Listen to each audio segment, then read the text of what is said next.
A K. Vajpayee ये कौन सी भाई परिपाटी है? कौन सी परिपाटी, हम समझ नहीं पाए आपका सवाल।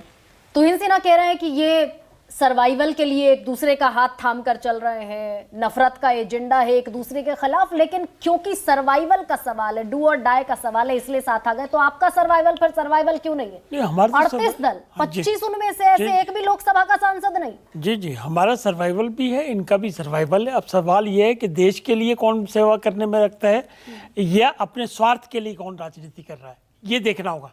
देखो, जनता का सरोकार बड़ा सीधा है कि जनता ये चाहती है कि जो सत्ता में है उसने काम किया कि नहीं किया।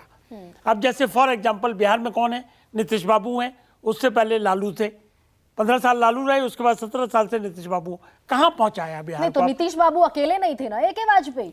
चीफ मिनिस्टर की पावर होती है सारी। तो अलायंस का चीफ हिस्सा तो मिनिस्टर साझा राज्यों सरकार कौन चला रहा था? राज्यों में जो चीफ मिनिस्टर होता है वही मुखिया, हेड ऑफ द स्टेट होता है एक तरीके से।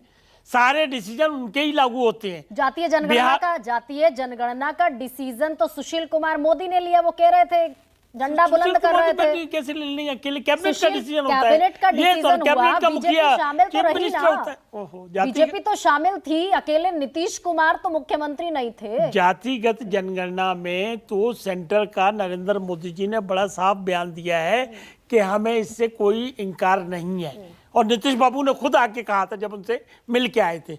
जातिगत तो कब करा रहे हैं आप जातीय जनगणना, बताइए? जातिगत जनगणना प्रधानमंत्री का स्टेटमेंट है, इनकार और प्रधानमंत्री का स्टेटमेंट जो होता है उसको आप मान के चलिए कि अगर उनकी इच्छा शक्ति इतनी जबरदस्त है, जैसे प्रूव हो गया महिलाओं के उस पे, कि जो कहेंगे, जो डिक्लेरेशन होगा उनके मैनिफेस्टो में, उसको बाकायदा लागू करेंगे। डिबेट को उधर नहीं ले जाते, डिबेट को यहीं रखे तो बेटर है। नहीं, इधर ले जाएंगे तो और मुश्किल होगी। नहीं, मुश्किल क्या होगी? मुश्किल हो जाएगी। 2010 का हमें मुश्किल नहीं। ए.के. वाजपेयी, देखिए ए.के. वाजपेयी, एक सेकंड भाई, मेरे देश की सरकार पूर्ण बहुमत की सरकार है। इतना प्रचंड बहुमत तो 30 साल पहले मिला था देश की किसी सरकार को।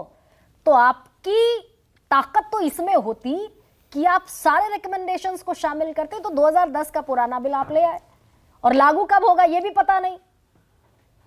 देखिए, इस सरकार ने 2014 में जब आई तो सारे कांग्रेस के अधूरे काम पूरे किए। उसके एग्जाम्पल मैं देता हूं, जैसे स्वामीनाथन कमीशन की रिपोर्ट थी, आधी अधूरी लागू की, लेकिन इस सरकार ने की। ये भी सच नहीं है कि दो फार्मूले हैं, मैंने क्या कहा कि आधी अधूरी लागू की, मैंने ये बोला है। मैंने ये नहीं बोला कि पूरी लागू कर दिया, मैंने साथ में बोला ये बात। OROP जो आर्मी वालों की समस्या थी वो भी इस सरकार ने सॉल्व की। GST लटका हुआ था वो भी इस सरकार ने सॉल्व किया। ट्रिपल तलाक इन्होंने सॉल्व किया। राम मंदिर का मसला भी इन्होंने सॉल्व किया। अब छोड़िए, उसमें डिमोनेटाइजेशन पर भी आई है। मणिपुर भी इन्होंने क्रिएट किया।